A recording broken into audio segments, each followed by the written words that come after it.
Konsep ongkos. Ketetapan dalam konsep ongkos mengacu pada kemampuan untuk secara akurat dan rinci mengidentifikasi dan menghitung semua elemen biaya yang terkait dengan suatu kegiatan atau proyek.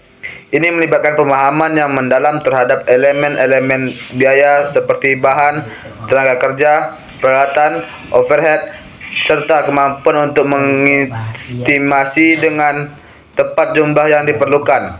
Ketetapan dalam konsep pengangkutan penting untuk perencanaan keuangan yang efektif dan pengembalian keputusan yang informasional dalam suatu proyek atau bisnis. Konsep ongkos dalam manajemen mengacu pada pengelolaan biaya-biaya yang terjadi dalam suatu perusahaan. Ongkos atau biaya merupakan pengeluaran atau nilai pengorbanan untuk memperoleh barang atau jasa yang berguna untuk masa yang akan datang atau memiliki manfaat melebihi suatu periode akuntansi tahunan. Manajemen biaya meliputi pengendalian biaya, pelaporan biaya, serta periode pengelompokan biaya.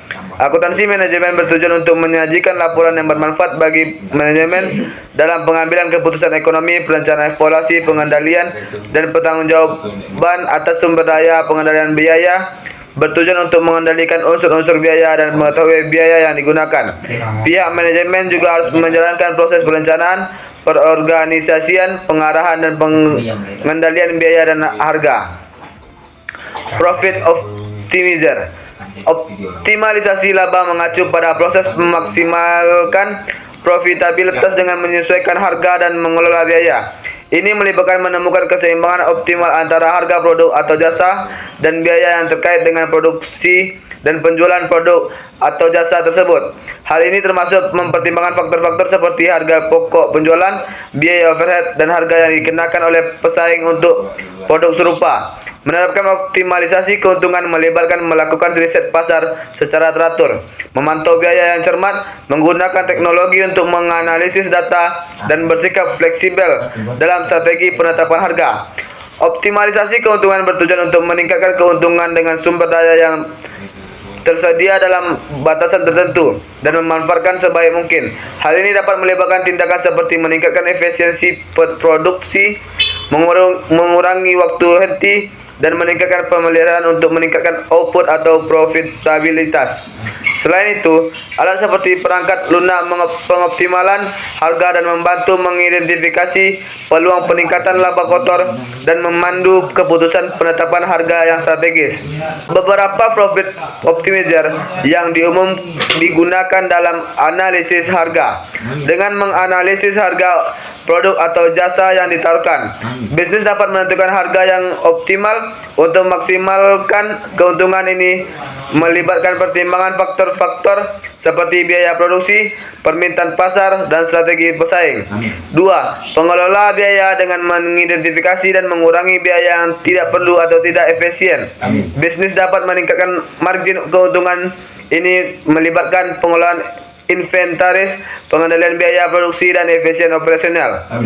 3. Segmentasi pasar. Dengan memahami kebutuhan dan preferensi pelanggan, bisnis dapat mengidentifikasi segmen pasar yang paling menguntungkan dan mengarahkan upaya pemasaran dan penjualan mereka ke segmen tersebut.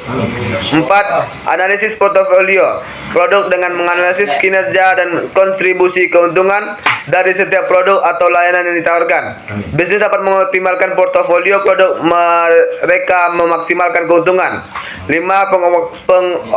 Pengoptimalan rantai pasokan. Dengan mengoptimalkan rantai pasokan, bisnis dapat mengurangi biaya logistik, mempercepat waktu pengiriman, dan meningkatkan efisiensi operasional secara keseluruhan.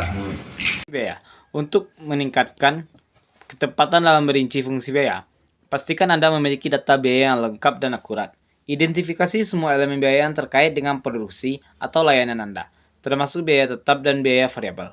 Gunakan metode analisis biaya yang sesuai seperti analisis biaya volume laba atau analisis City Impasse untuk memahami hubungan antara volume produksi, biaya dan laba. Selain itu, pertimbangkan untuk mengadopsi teknologi atau perangkat lunak manajemen biaya yang dapat membantu dalam pemantauan dan pengelolaan biaya secara efektif.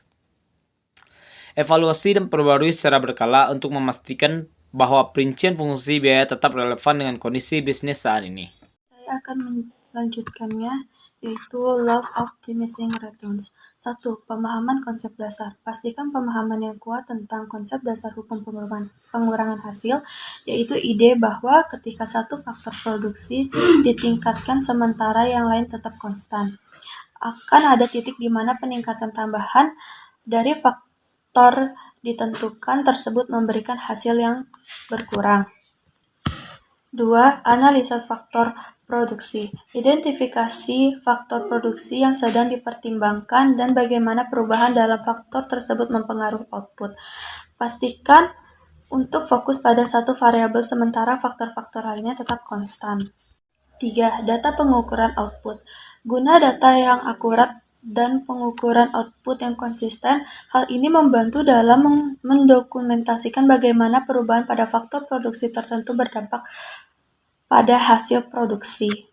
Visualisasi grafis. Guna grafik atau tabel untuk merinci perubahan dalam hasil seiring dengan peningkatan faktor produksi. Visualisasi dapat membantu memahami di mana titik pengurangan hasil mulai terjadi. Pertimbangan konteks bisnis atau situasi tertentu, apakah hukum ini berlaku sepenuhnya, atau apakah faktor-faktor yang lain mempengaruhi hasil? 6.